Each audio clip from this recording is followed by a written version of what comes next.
Hi guys, and welcome to another lecture from Dr. Bayles on human physiology. Today we will be looking at the cell and the structures and looking at the structures within the cell, some of their jobs, and also how cells replicate and how they also produce proteins. So let's get on to the lecture here.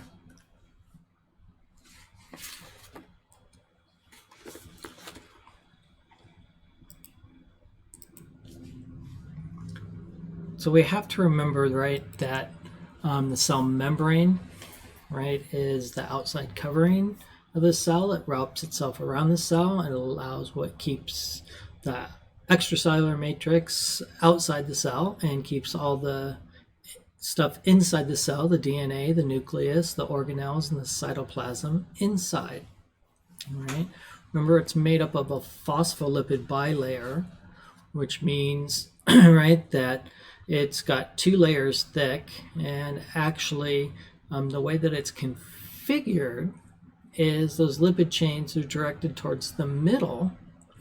All right, remember we have a watery environment inside and outside the cell, and so water and lipids don't like each other. They're hydrophobic, so those lipid molecules are pointed towards each other on the inside, as you can see here within here.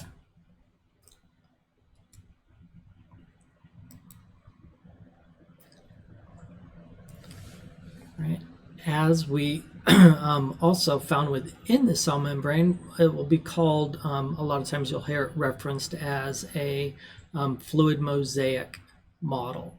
So it's a mosaic because we can see here it's got lots of different things embedded in it, attached to it.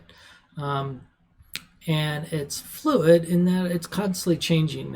Even though a cell has structure to it, right? It does change shape, and these things do move around inside of it. So on the surface of it, we will find proteins. They make up markers, channels, enzymes, all types of things within there. Some of those proteins are only partially embedded, so they're here on either the inside, right, or the outside, but they don't go all the way through. So these little round parts right here, all right, would be peripheral proteins. Peripheral means on the outside, right? And then integral proteins span the entire thickness of the cell membrane and go all the way through it. So that's the difference between those two types of protein that we find embedded within the cell surface.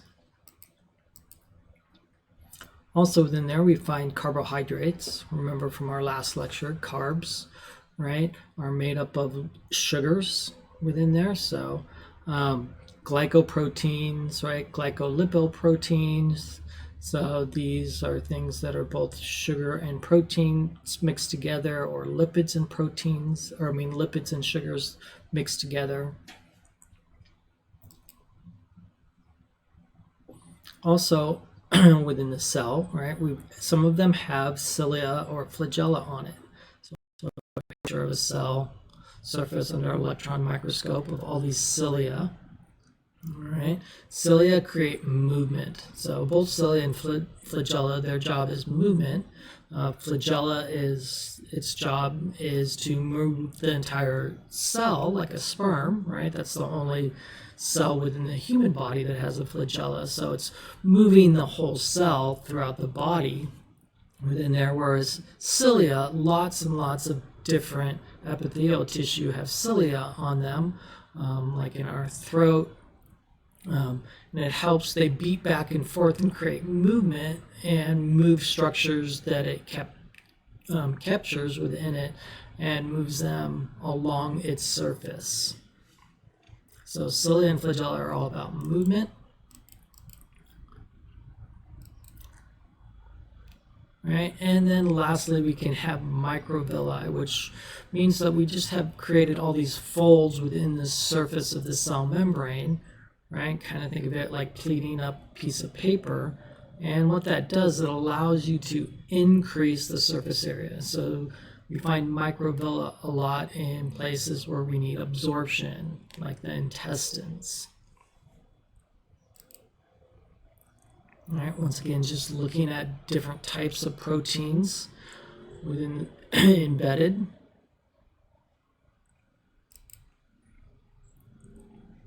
Right, then moving on into the inside of the cell, the cytoplasm. Remember, that's this liquid ooey gooey part that's inside of the cell. It's part of the intracellular matrix. So when we look at the cytoplasm, right, it's everything but that nucleus. So if we were to take this center nucleus out, all the stuff that's left inside is the cytoplasm. And part of that is a liquid environment.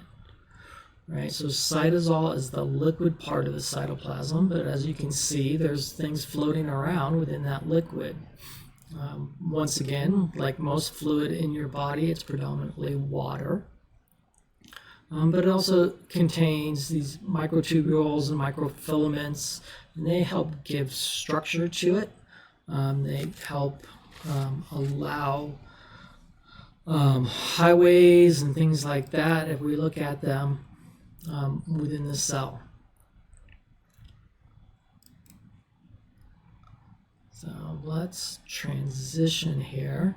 We're going to move screens.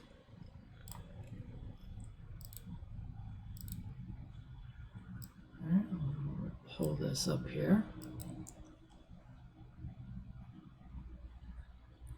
So here you can kind of get an inside look at the cell.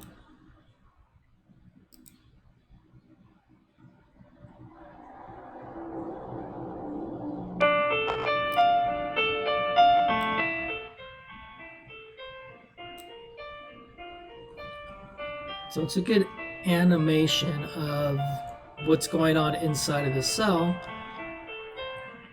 Right, lots of different structures, but like I said, it's a mosaic, and that things are moving around within it. All right, we have different proteins. Here are some of those filaments we talked about.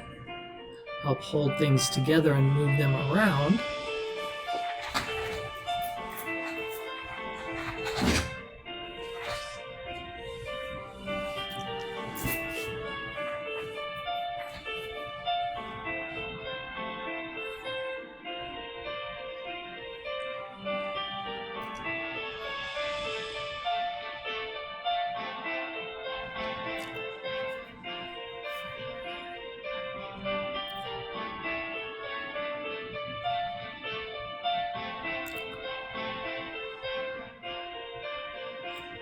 So all these complex, right, things are moving around, right?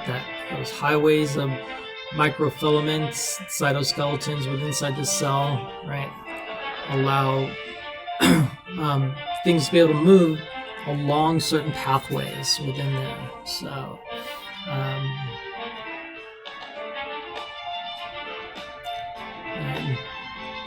pieces of RNA leaving the nucleus and coming out into the cytoplasm and making proteins. So we'll talk a little bit more about that later, right? But that's going on, making those proteins within your cell there. I'm going to go ahead and stop this animation so we can come back to our lecture. Right, but that's kind of looking at it. Once again, here's the electron microscope, seeing all these microfilaments and microtubules, right, within the cell itself.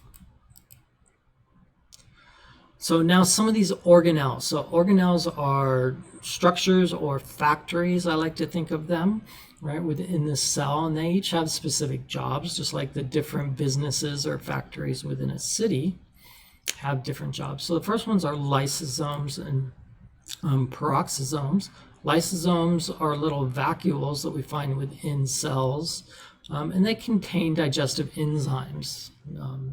They help break down waste products, break down bacteria and viruses, so they aid in immunity within there.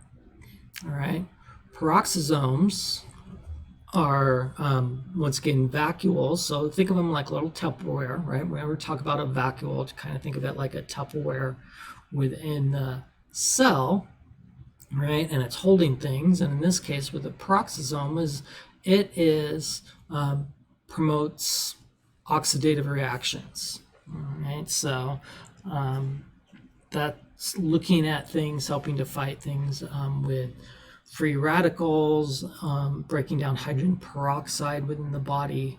Believe it or not, that is a common byproduct of a lot of our cellular metabolism is hydrogen peroxide. And if it builds up too much within our cells and within our body, then that would actually kill us.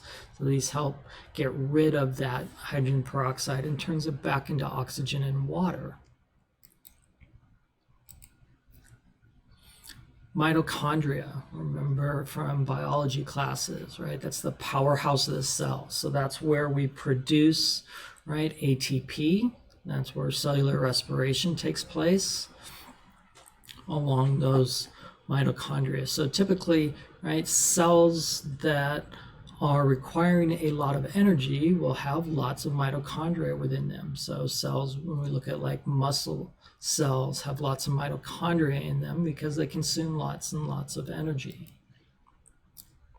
All right, ribosomes are, think of them as little factories that are producing protein. So we'll look a little bit more about that later when we talk about building these proteins from messenger RNA and translation of proteins a little bit later on in the lecture. Right. Endoplasmic reticulum deals with, typically we find these structures surrounding the nucleus. So this purple structure here would be part of the nucleus. Here is the endoplasmic reticulum. It's these folded like sacs, and it comes in both rough and smooth ER. ER stands for endoplasmic reticulum. The way that I like to think of it is within there, the rough ER, that's where this protein synthesis is going on. So we're making proteins within there. It's got these large ribosomes stuck to them. So that's why we call it rough on there. Whereas there's another type of endoplasmic reticulum, which is smooth on its surface. It does not have all these ribosomes on it. And it is basically, its function is to, is in lipid production. So it's the synthesis of lipids to make plasma membranes, steroids, all those types of structures.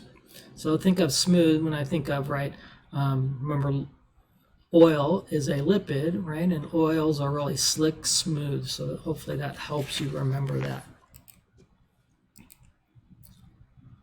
Right, then we have the Golgi complex. That's another one of our organelles within the cell. And its job, kind of think of it like your post office, so, or that UPS store, right? It's packaging up all the stuff that the cell is making, right? Or it could be waste products within there, and tweaks it, makes sure that everything is all right. If it needs to add things to it and stuff before it is sent out of the cell within there. Right, and then we get into the nucleus. All right, so the nucleus within there is this membranous sac. Typically, it's in the center of most cells within there. Most cells in your body have only one nucleus in them. They're uninucleated is what we call that. There are a few cells that are multinucleated. Muscle cells or muscle fibers are multinucleated. And that's because we'll learn later on is they started out as lots of little small cells that morphed together into one big cell. So all those nuclei are scattered out throughout it. Right, but remember, right, your nucleus is all about your DNA. So that's your, right, cookbook for you. I like to think of it that way. I love to cook.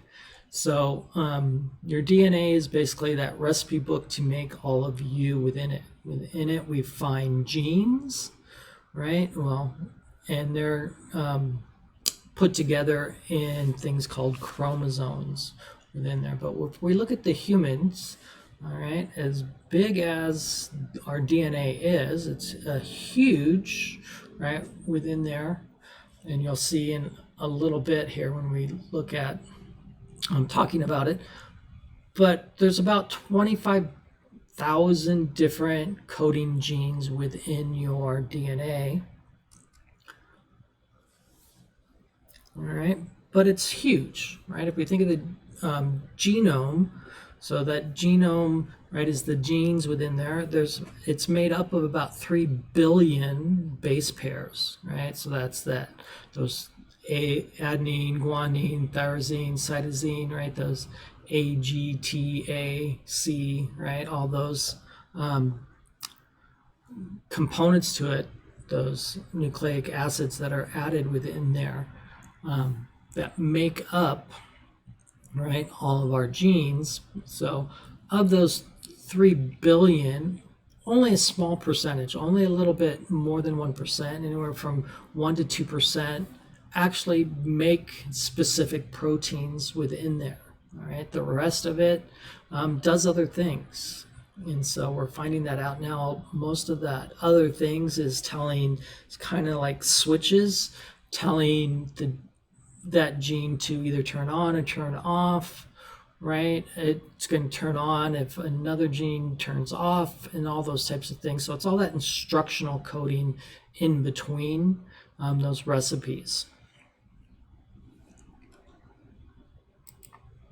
The proteome, right, is all the proteins that our genome actually makes within there. As we said, right, it's got about 25,000 different recipes, but out of that 25,000 different recipes that code for proteins, we can make over 100,000 different proteins. So what that means is, right, each one of these genes, depending on, remember, all that space in between them, right, can tell it maybe if it's some of that upstream molecules on the DNA, tell it this time to make, kind of, I'm going to relate it back to cooking, right? If I have a recipe to make cookies, right, and say it's a recipe to make that regular traditional chocolate chip cookie, so this recipe is for the dough itself, right? But maybe upstream from it, I've got another, right, couple of base pairs up there that may say, right, when they get turned on, we're going to add chocolate chips to this cookie this time, right? Or upstream may be another set of instructions that say, if that gets turned on, instead of chocolate chips, we're going to add, right, M&Ms, right? Or upstream from that could be, right, we're also going to add walnuts to it. So it allows from that one, right, base recipe of the dough, right, we can tweak it a little bit and make, that's why we can make over 100,000 different types of protein from only 25,000 recipes, if you want to think of it that way. Right. All of this is stored within chromosomes, as we said. There are 23 pairs of chromosomes in the human body, right? One pair came from mom, one pair came from dad, right? Well, I won't say pair, one side of the pair came from mom and one side came from dad. They came together, made you as a new individual. Within there, those chromosomes are just the DNA that's wrapped around these things called histones, all right, which are just proteins.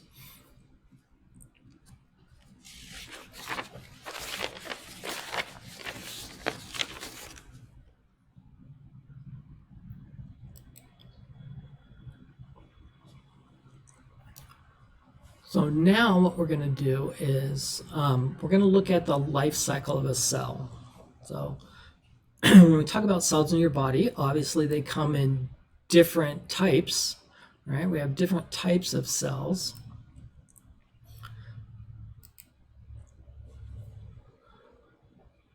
Right? And each one of those different types of cells may have a different lifespan. Some have really long lifespans, like your muscle cells, right? Or your neurons within your brain and your spinal cord. Basically, most of those live forever, right? Well, I won't say forever, but live as long as you do. So you're typically born with just about all the muscle cells that you're ever going to have, and you're born with just about all the brain neurons you're ever going to have. That changes a little bit, but not on any large percentage. Whereas like the cells on the surface of that make up your skin are constantly being made, right, and renewed That's why we're constantly shedding our skin, right? That's why it's able to repair itself so quickly, right? Things like blood cells last for typically about 120 days, right? Or the cells inside of your cheek or on your tongue typically last for about a week or so.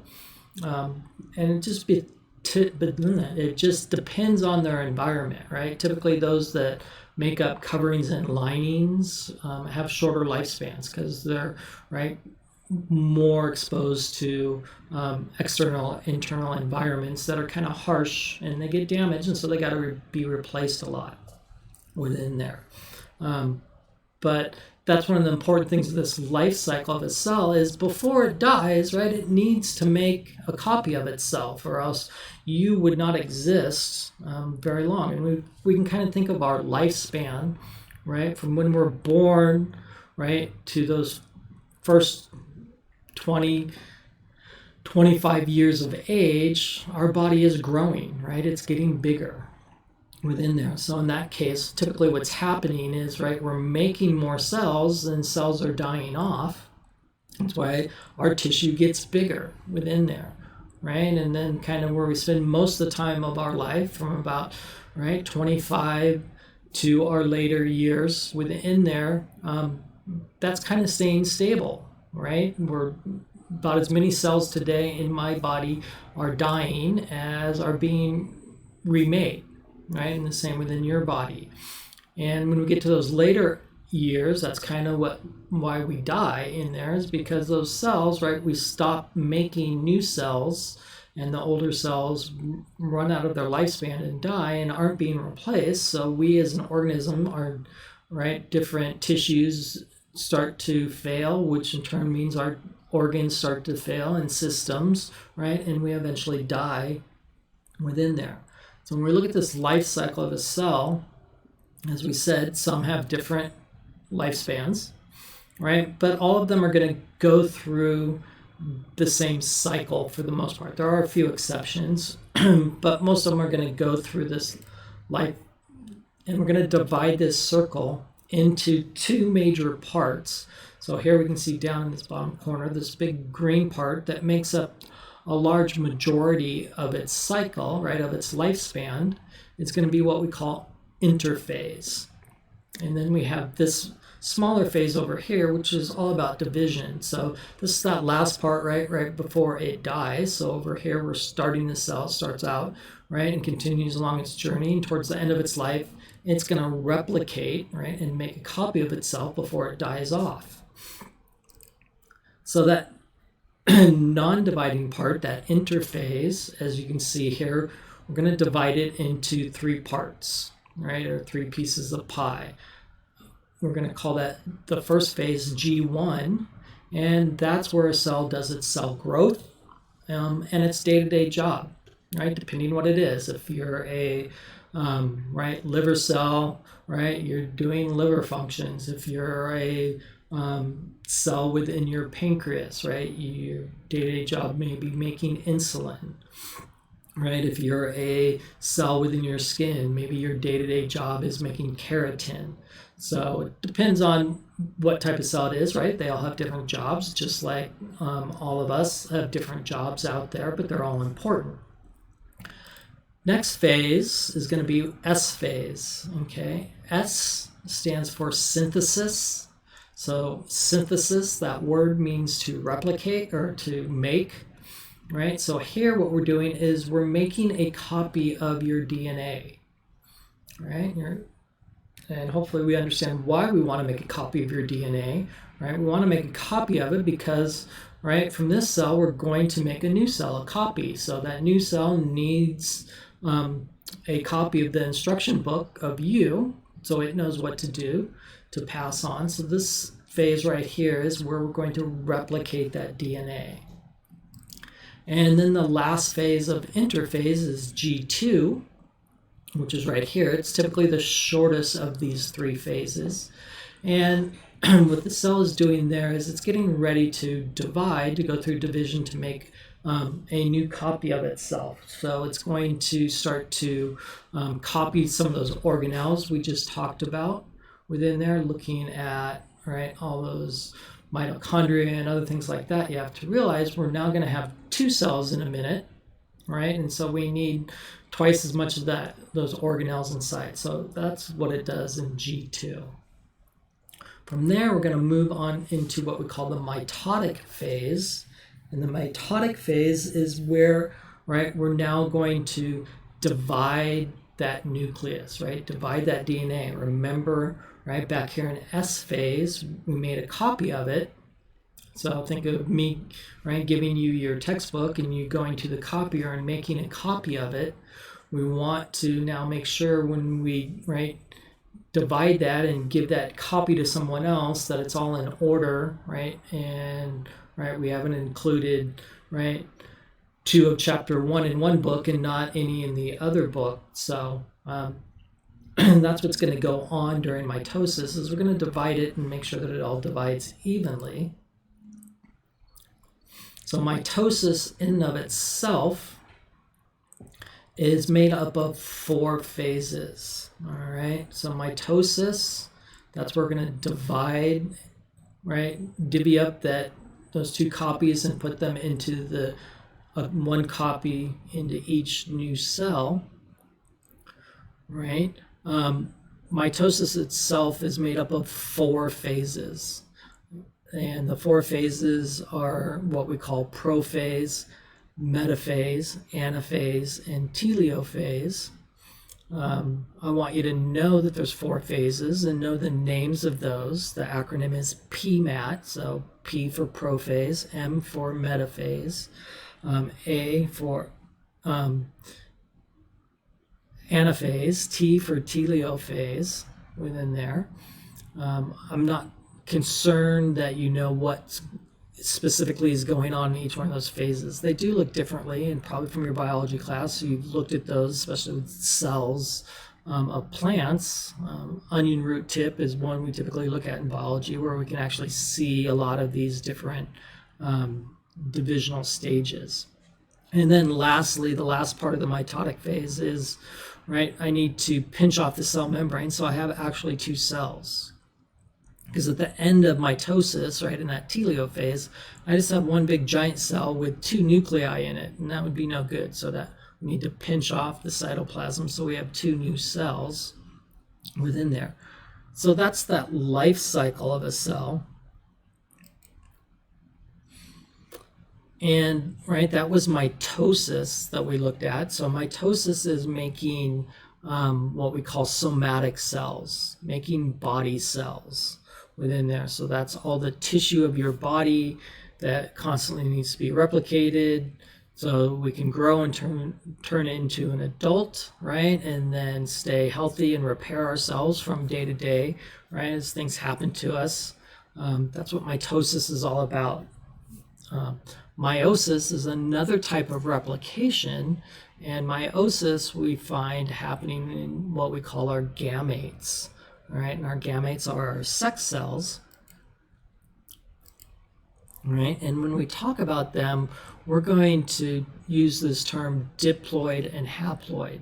So that's talking about the DNA. Remember, just a moment ago, we said that in humans, we had 23 pairs of chromosomes. All right, remember, we got 1/2 of that pair from mom and 1/2 from dad. And that's what made up our recipe of you within there, right? But if we're looking at gametes, sex cells, so egg and sperm, remember, we're going to use those now to make a new human being. So we only want 1/2 of that DNA in there. So what happens is those 23 chromosomes split, right? And 1/2 of it goes into a sperm or an egg within there. So we call that haploid, right? You still have 23 genes, right, in both somatic cells and gamete cells. It's just in somatic cells, they're pairs, right? And in gametes, they're single chromosomes. So, right, 23 identical pairs. We call that homologous chromosomes, right? Homo means same. So all of those, right, if I look at a what that means is if I pull a skin cell out of your body and look at its DNA and pull a liver cell out of your body, even though they're two different types of somatic cells, right, they should have identical DNA in them. If I look at gametes, egg and sperm, all right, if I look at, right, one sperm and look at another sperm from the same male, right, is their DNA is not going to be identical. There's going to be some tweaking within there. And that tweaking we'll look at in just a minute, right, is what allows, right, those of you that have siblings from the same parents, right, you guys don't look the same, even though it came from the same, right, recipe book of mom and dad. So it got tweaked a little bit when that copying takes place. So when we look at the number of times it divides, is we look at this cellular division up here. And remember, we talked about mitosis was, right, 4 phases: prophase, metaphase, anaphase, telophase, right? So at the end of telophase, I said, right, we had one big giant cell that went with 2 nuclei in it, and then cytokinesis is going to divide these, so we have 2 new cells within there. So that would be at the end of mitosis, right? We just have this one division, and these 2 new cells look identical to the one that it started from. At the end of meiosis, now we're making sex cells or gametes, eggs and sperm, is we don't want any of these to be identical. So this is what allows us to not be, right, look just like our offspring. We have genetic diversity within there. And if you look inside, you can kind of see, right, these little squiggly things, that's the chromosomes. So you can see in here we have single, right, whereas up in here they're in pairs. And the way that happens is, right, we're going to take these now, right, that went through and separated first, and then we're going to separate each of those again.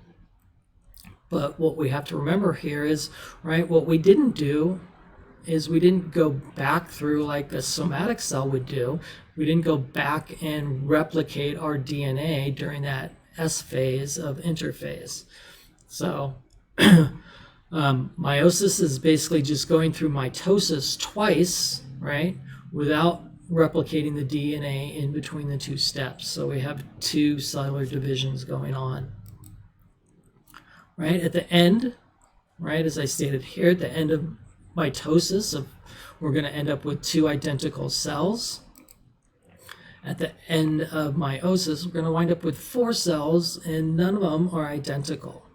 All right, so when we look at identical twins at the end of the semester, when we talk about reproductive system, we'll see how that comes around. All right, but that's not because 2 of these cells looked identical within there. So all eggs and sperm are a little bit different. Okay, so hopefully that's an understanding of meiosis and mitosis within there. All right, and now we're going to move on into looking at RNA and DNA, looking at this, what it does, right? This cookbook within you. So as I stated earlier, it's made up of nucleotides, right? Nucleotides are those different base pairs. So here we can see them: adenine, guanine, right? Cytosine, right? And uracil or thymine, depending if we're looking at RNA or DNA. And so these are our, what we make them out of. Think of, if you want to think of them like little Lego blocks, right? We don't have lots of different types, but depending how we put and configure all these together, we can make lots of different things within there. All right, so remember our DNA is this helical double strand. And here we can see it, right, one side. So remember DNA, the sugar on it is deoxyribose. On the inside, right, these are those nucleotides. We had adenine and tyrosine and guanine and cytosine. And when we talk about them pairing up together is they only pair up one way. So in DNA, right, adenine is always going to pair up with tyrosine. So A always pairs up with T, right? And guanine is always going to pair with cytosine. So G always pairs with C, right? Never are we going to get, right, G pairing with A or C pairing with T like that. So A always pairs with T and C always pairs with G within there. But, right, I can move on as we go through each one of these pairs, and depending, right, what this order, sequential order is of those is going to make my different recipes within there. So there's not a lot of different options, right, that we can have, but we can make, remember, going back to over 100,000 different proteins, depending how we configure these base pairs. So now when we look at RNA is going to be a little bit different. Once again, it's a strand-like structure, right? So it's that primary and secondary protein structure. It's sugar this time. Instead of deoxyribose, it's just ribose. That's what the R in RNA stands for, right? And the NA stands for nucleic acids, which is made up of these nucleotides, right? But it's a little bit different than DNA. As you can see here, right, we have G and we have C and we have A, right? But there is no T, right? So in RNA, we've replaced tyrosine with uracil, or thiamine with uracil in there. So once again, our linking is the same. C is always going to pair up with G, right? And A, this point, right, is now, instead of pairing up with T, is going to pair up with U. So if we look at it over here, right, the other complement strand to this RNA would be a C next to this G, right? Next to this U would be an A, right? Next to this A would be a U, and next to this C, right, would be a G. And then if you can see, they kind of made them these weird shapes, right, that U only fits into A, right? It won't fit into G, or it won't fit into C, and vice versa. And that's really what is happening in there. Why these two only go together in these ways is because of their actual molecular configuration. All right, so when we talk about RNA, I'm going to transition here to a little video once again, so hold on.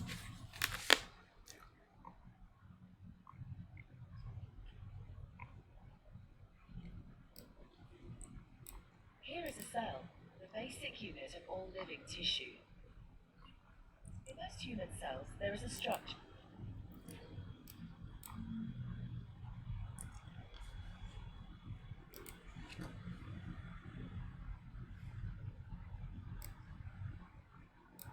Here is a cell, the basic unit of all living tissue.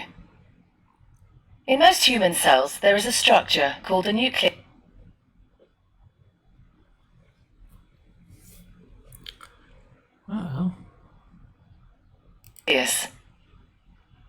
The nucleus contains the genome. In humans, the genome is split between 23 pairs of chromosomes. Each chromosome contains a long strand of DNA, tightly packaged around proteins called histones.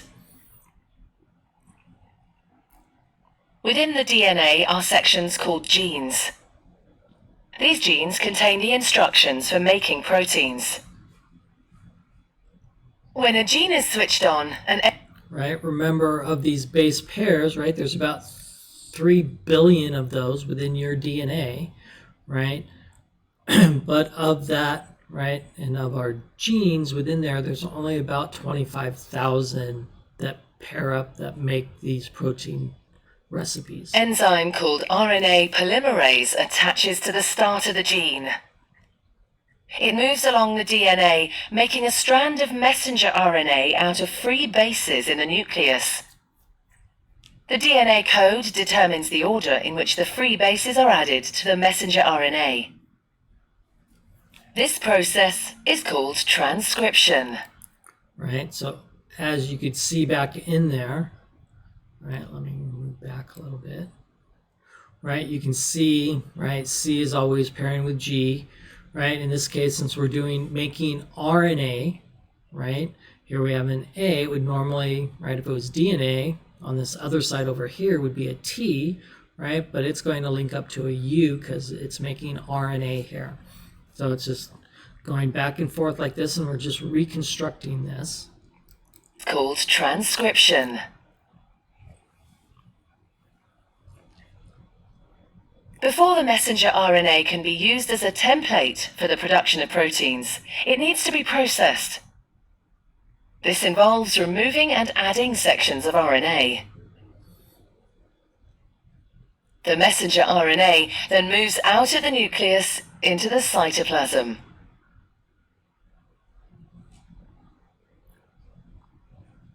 Protein factories in the cytoplasm, called ribosomes, bind to the messenger RNA. The ribosome reads the code in the messenger RNA to produce a chain made up of amino acids. There are 20 different types of amino acid. Transfer RNA molecules carry the amino acids to the ribosome. The messenger RNA is read 3 bases at a time. As each triplet is read, a transfer RNA delivers the... All right, and those 3 base pair words, as we call them, are called codons. And we'll come back to that a little bit later. But a codon is just made up of 3 base pairs, right? So you can think of, there's lots of different ways I could, right, configure those letters. So lots of different codons within there, right? Not an infinite amount, but a good amount within there. And those different codons are going to make up, right, those 20 different amino acids we talked about. And they make up a couple others that are stop and start codons that tell this thing where to start and when to stop. The corresponding amino acid. This is added to a growing chain of amino acids. Once the last amino acid has been added, right, so remember, we think back to last lecture on chemistry, right? A big long chain of amino acids. Remember, we're making a protein. So this is all about how we make those proteins, right, within our body. And once again, it just depends on the type and the shape of that linking together of the different amino acid pairs. Chain folds into a complex 3D shape to form the protein.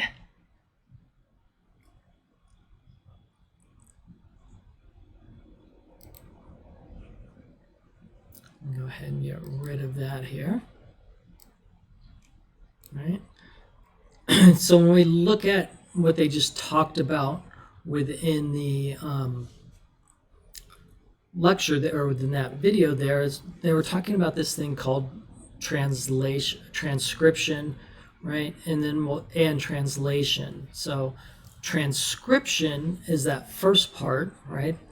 And that takes place in the nucleus. So we have these recipes, right, in your DNA, and our cell wants to make a certain protein, so it finds that gene on the DNA and it makes a copy of it. All right. The reason why it makes a copy of it is you have to think of, right, that DNA is highly important to that cell, right? That is that master recipe that tells it what to do. So, right, let's say that you had, right, written down the recipe to make your great grandmother's, right, favorite cookies, and, right, it's the best recipe in the world, and you only have it written down on one index card, right? And now your friend wants, right, to borrow the recipe. Are you probably going to give them the, right, your original index card, right, and hope and pray that they don't lose it, right? Because once they lose it or destroy it, right, it doesn't exist anymore, and you can't ever make those cookies again, right? So that's one reason why we make a copy of it, right? We don't want to have it destroyed within there. When we send it out of the nucleus into the cell, where it's a little bit more of a hostile environment. The other reason is, right, let's say instead of, right, your best friend wanting to use that recipe to make it, right? What if 10 of your friends want to make those cookies, right? They'd each have to wait their turn, right? If we just gave them that original one, right? Or we could make just 10 copies of it and they can all make cookies simultaneously. So those are the two reasons why we copy the gene, right? And not just, right, take that little gene and send it out into the cytoplasm and make the protein and then send it back into the nucleus. So we make copies of it, and that's called transcription.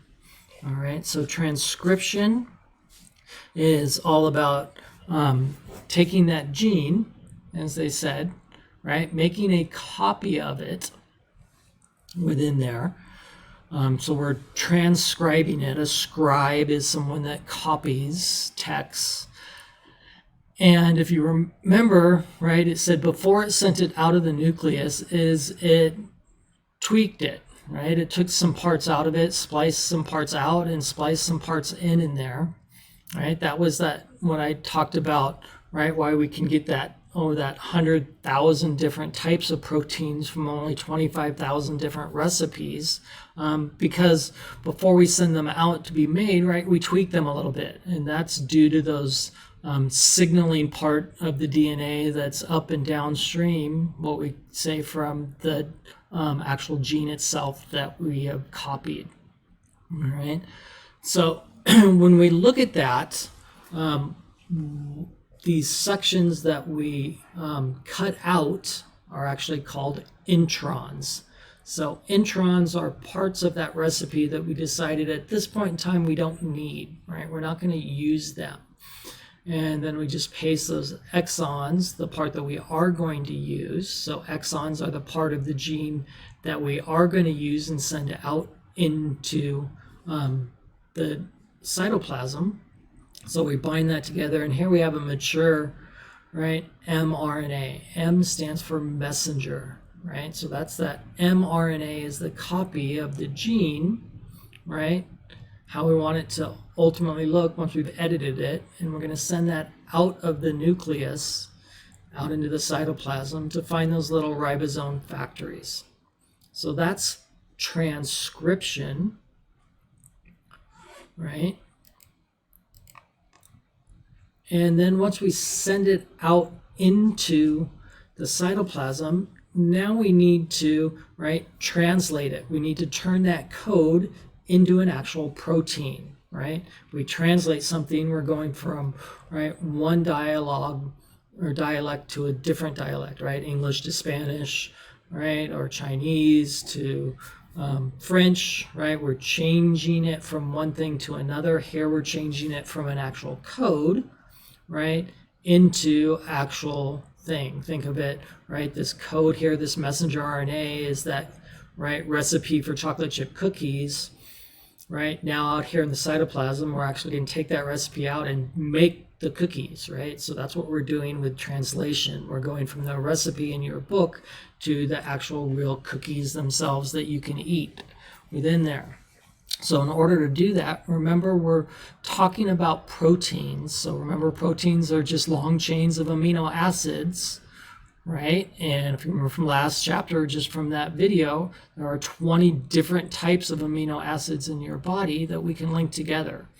And so depending on that configuration gives us all those different structures and different proteins within your body. So the way that we read this is this messenger RNA comes out into the cytoplasm, and a ribosome finds it and wraps itself around it. Ribosomes kind of just hold it together and allow these structures, these funny looking key structures, which are called right, tRNA, and they're going to come in, right? And these tRNAs have an amino acid hooked up to the end of it. So if it's a tRNA and at the other end is this codon UCA, right, it's going to have this specific amino acid, right? This tRNA that has a codon of GCA, right, has a different amino acid attached to it, and so forth and so on. So there are, right, a little over 20 different words within there, right, because there's 20 different amino acids. So there's are more than 20 tRNAs, because we do have a few extra ones that are copies. So that have the same, right, have a different codon down here, a different 3-letter word, right, but the same amino acid attached to it. So there are a couple of those. And then we have some that are, as we stated before, that are start and stop. So it tells where to start and where to stop making that protein within there. So as this one comes in, right, it finds itself on the DNA here and links up, right? The next 3 words, right, has to find the right tRNA to bind to it.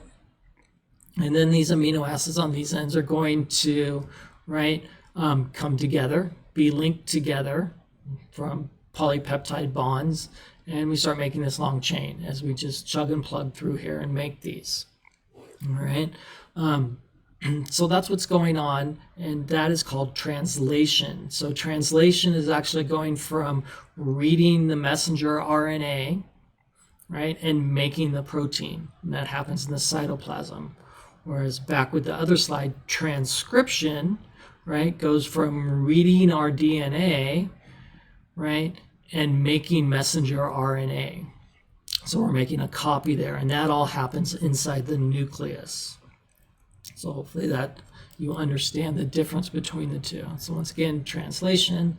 So here we can see it's just plugging and chugging along, right? Each one of these tRNAs has a different codon. Codon is just a 3-letter word within there. So here we can see, right? Transcription inside the nucleus, translation inside the cytoplasm. Here we're making a copy of the gene. Here we're taking that copy and actually making the protein itself. All right, the last thing I want to talk about is DNA replication. So that happens a little bit different than doing translation and transcription, because in DNA replication is I have to make a copy of the entire, right, genome, right, reading all 3 billion one of those little letters and making a copy of it. So if you can think of, right, right, someone set in front of you a whole series of texts, and it was, right, you open up those textbooks and it's filled with, between all these volumes, 3 billion letters. And your job is to now copy those, right, all 3 billion of them onto a new piece of paper and not make, right, any mistakes. Because sometimes just an inversion of 2 letters may cause something very drastic, some sort of disease within there. So it's not talking about, right, forgetting to copy a whole page. It could just be messing up a couple of letters.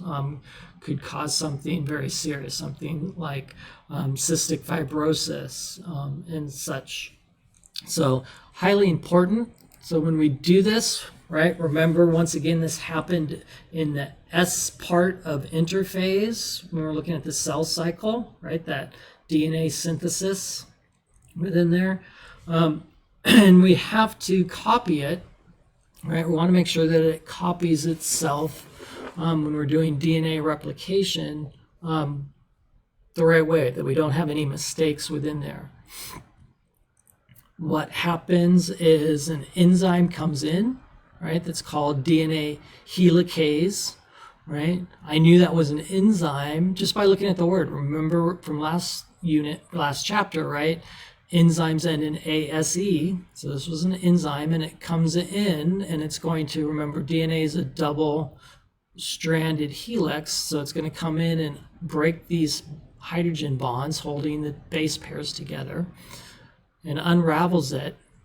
And then what we're going to do is another enzyme is going to come along and copy it. So DNA polymerase is going to bring in, right, the complement base pair. So remember, C is always going to bond with G, and A is always going to bond with T, because we're making DNA. And it reads it and just makes copies of it. Before it sends it off, right, into that new cells, it does proofread it, and it's got a proofreader in there to make sure that everything is correct. So that's why this can be done all the time without any problems, going on within your body. Right? We don't have mutations happening all the time. Every once in a while it does happen, right? And things go a little right within there, but typically that's caught, and a lot of times those cells that have mutated like that, right, are destroyed before they cause any damage to your body. So that's DNA replication in a nutshell. You probably have looked at those very deeper in biology classes. Hopefully that's kind of an overview of what I would like you to know within there. I'm going to go ahead and transition back here to myself here. So welcome back. Hopefully that's a little bit of understanding. If you're still fuzzy on some of those parts, go back into your textbook and look those over within there. So we're kind of done with that unit on the cell, chapter 3 within your textbook. And I look forward to looking at our next lecture, which will actually be starting to look at some actual body systems within there. So take care and look forward to talking to you next week.